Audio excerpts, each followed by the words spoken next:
नमस्कार, जय श्री कृष्णा दोस्तों। आज हम जानेंगे कि भविष्यमालिका के अनुसार ब्रह्म प्रलय का आशय क्या है, इसकी महत्वपूर्णता क्या है, ब्रह्म प्रलय किसे कहा जाता है।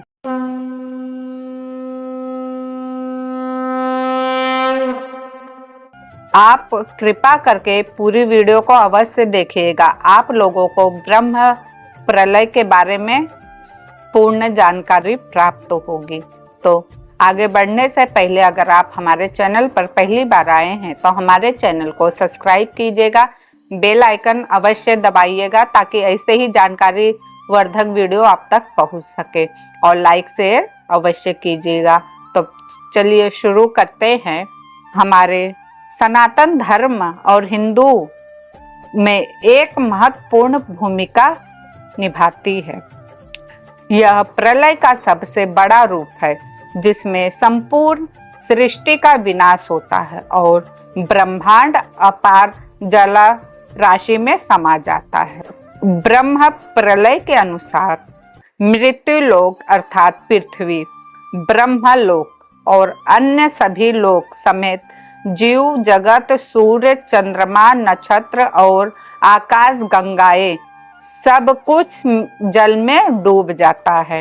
इस प्रलय के बाद सृष्टि में कोई भी जीवित प्राणी या वस्तु शेष नहीं बचती। इस प्रलय के बाद जब सृष्टि का नया चक्र प्रारंभ होता है तो ईश्वर महाप्रभु की प्रेरणा से पुनः सृष्टि की रचना होती है। प्रलय के अन्य रूपों में खंड प्रलय भी होता है, जो कि किसी एक या कुछ लोकों के विनाश के रूप में प्रकट होता है। यह आमतौर पर पापियों का नाश और धर्म की पुनः स्थापना के लिए होता है। यह जानकारी भागवत महापुराण से ली गई है, जो धर्म शास्त्रों में विस्तार से वर्णित किया गया है। जब हम भागवत महापुराण पढ़ते हैं तो हमें ब्रह्म प्रलय का ज्ञान होता है।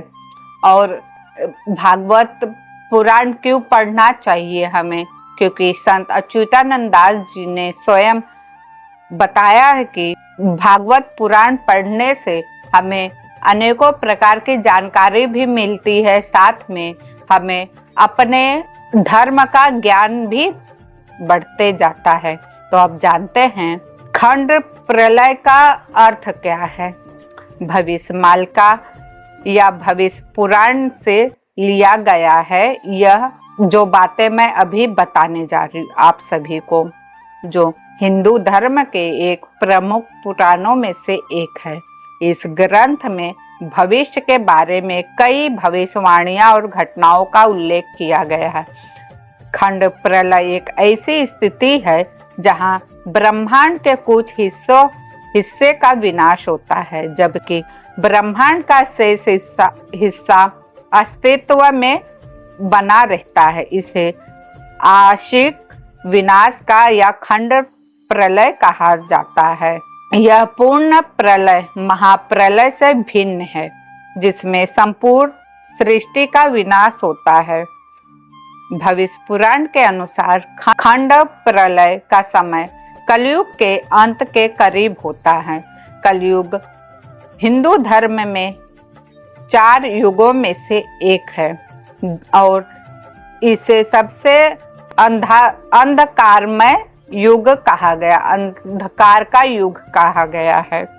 इस युग में मानवता नैतिकता, धर्म और सत्य से दूर होता जाता है, और जब कलयुग अपने चरम पर पहुंचता है तब विनाशकारी घटनाएं घटित होती है, जो खंड प्रलय का कारण बनती है। भविष्य पुराण के अनुसार खंड प्रलय के कई कारण हैं जो मनुष्यों के अधर्म, पाप और प्रकृति के संतुलन को बिगाड़ने से उत्पन्न होती है।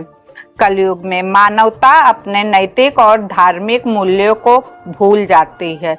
सत्य, धर्म और करुणा का हास्य हो जाता है, मतलब सब मजाक हो जाता है, और लोग केवल अपने स्वार्थ के पीछे भागने लगते हैं।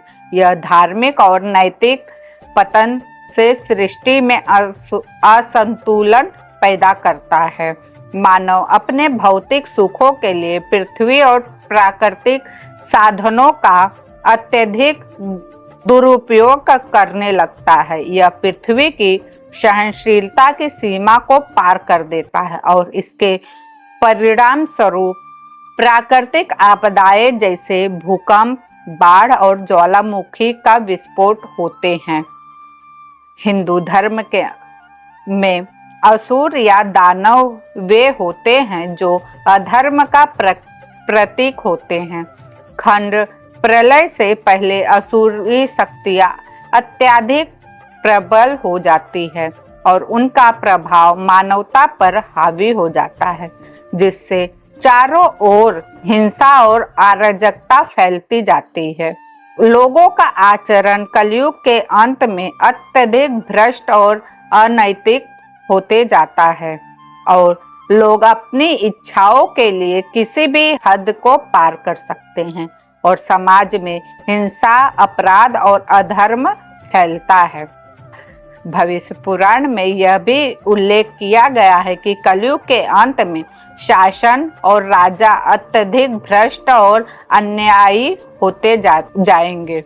वे अपने अधिकारों का दुरुपयोग करते हैं और अपने नागरिकों के प्रति अन्यायपूर्ण और क्रूर होते जाएंगे। खंड प्रलय के दौरान कई विनाशकारी घटनाएं घटित होती है जो प्रकृति और मानवता दोनों को प्रभावित करती है। इनमें बड़े पैमाने पर प्राकृतिक आपदाएं, जल प्रलय, भूकंप और अन्य विनाशकारी घटनाएं भी शामिल होती जाती है। इस विनाश के बाद ब्रह्मांड का कुछ हिस्सा नष्ट हो जाता है, लेकिन संपूर्ण सृष्टि समाप्त नहीं होती। जो बचता है वह पुनः सृजन की प्रक्रिया के लिए तैयार होता है।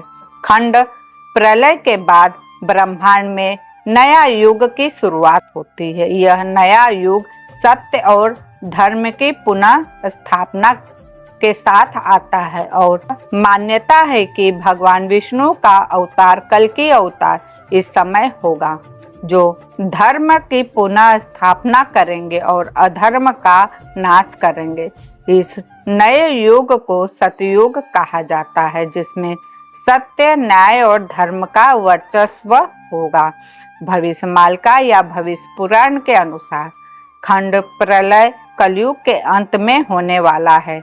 विनाशकारी घटना है जो मानवता के अधर्म, नैतिकता का पतन और प्रकृति के संतुलन को बिगाड़ने के कारण होगी।